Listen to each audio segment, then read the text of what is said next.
Welcome to the Japan Game Junk podcast. I'm so happy and thankful that you're here. And welcome back to Japan Game Junk, the first episode in this new season, as I go over the collectability and purchase recommendations for various systems that you can pick up in Japan, mostly with your retro gaming needs. First thing I want to go over is the Bandai Playdia. Bandai, pronounced in the West as Bandai. They've made a few things in the past regarding games. Their most successful system was the Wonder Swan. Their least successful was the Pippin, marketed along with Apple.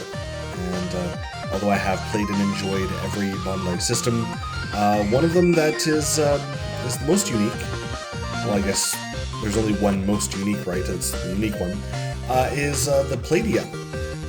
Playdia as in Playdia. And just a bit of an off note here. That's like, encyclopedia, like as a collection of everything. Collection of play, I guess, is what this is meant to mean. Much like the 3DO, audio, video, 3DO. And the 3DO was called the next step in media after audio and video. So anyway, the Bandai Playdia. This is a system that has mostly been, forgotten by people all over the world, if they ever knew about it in the first place. It is a CD-based system of a clamshell design. It is a green and purple round colorful thing, and it is a one-player game-only system, as the controller itself is an infrared remote control that fits into the system. And there's only one receiver on the system, so I guess you could do two players if you had two controllers and they both controlled the one thing happening on the screen. But no, it's one controller for one system, one play. Now, yes, it is an infrared controller, meaning that it connects to the system the same way that your standard remote control will connect to a TV. Not a Bluetooth remote. Standard infrared remote where you have to aim the remote directly at the receiver for it to be received correctly. And think about how many times you've tried to aim your remote control at TV and you have to press a button every once in a while when it doesn't register. It's the same thing. When you're playing the system, you really have to press buttons repeatedly. You don't. For example, playing a platform game would be impossible. Luckily for the system, there are no platform games. A lot of people online have claimed that this is an educational system. I would not call it that. It is a multimedia system, but all the games that were released for it are either games that are similar to quizzes or like Dragon's Lair style, choosing the right thing at the right time games, or like interactive, like encyclopedias. Like, for example, I wouldn't call the mid to late 90s games that were included with your Packard Bell computer, they weren't educational games, they were just, I remember this like dinosaur thing, this physics-based thing, but it just has, information for you.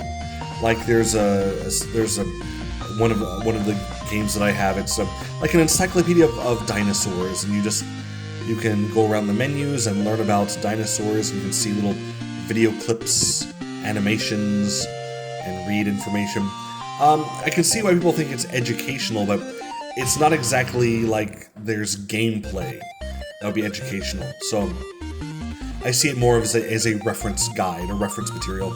And there is a very thick line there separating reference and education. But yeah, it's not actively trying to make you learn something. It's just information that's available.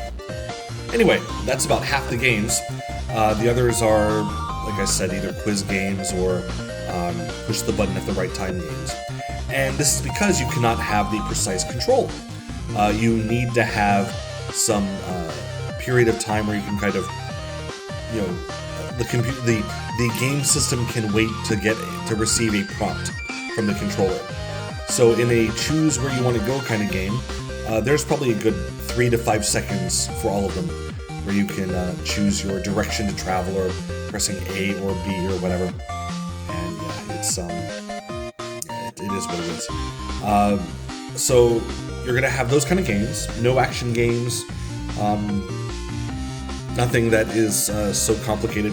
It was made with kids in mind, so yeah, you won't be playing even a game that would be possible in a system like this, like say a Civilization-style game. Nothing that complicated. It's all super easy stuff. So anyway, I first purchased my own Bandai Playdia back in, I believe 2005 in Chikusei City of Ibaraki. At the time it had not merged, I believe. It was still Shimodate City. But then it merged with other towns to make Chikusei City.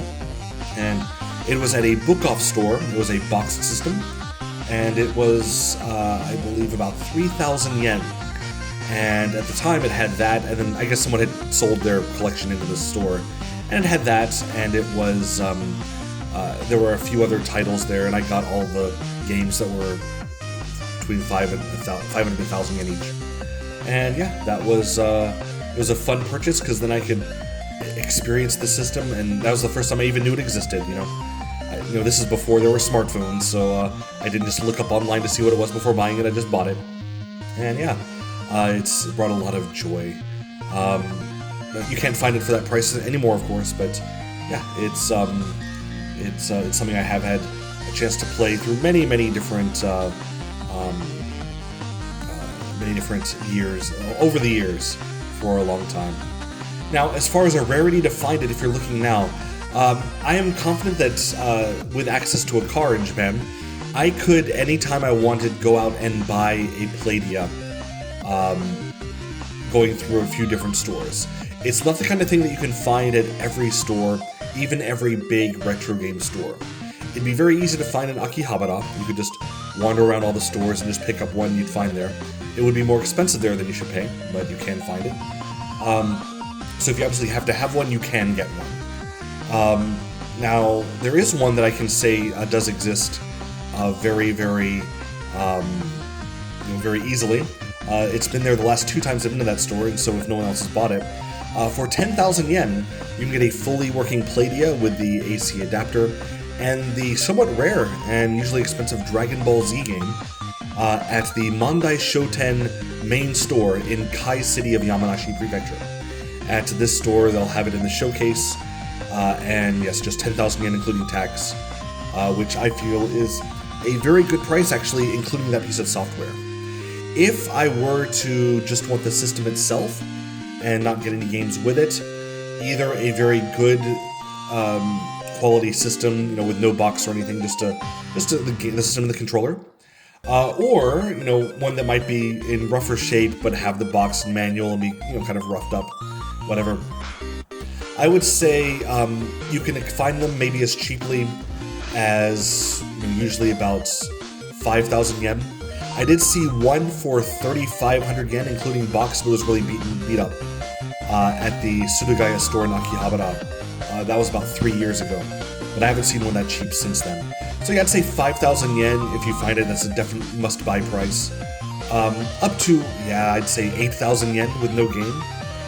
If you find it for that, that's the price range I would be looking at if I were to buy another one of these.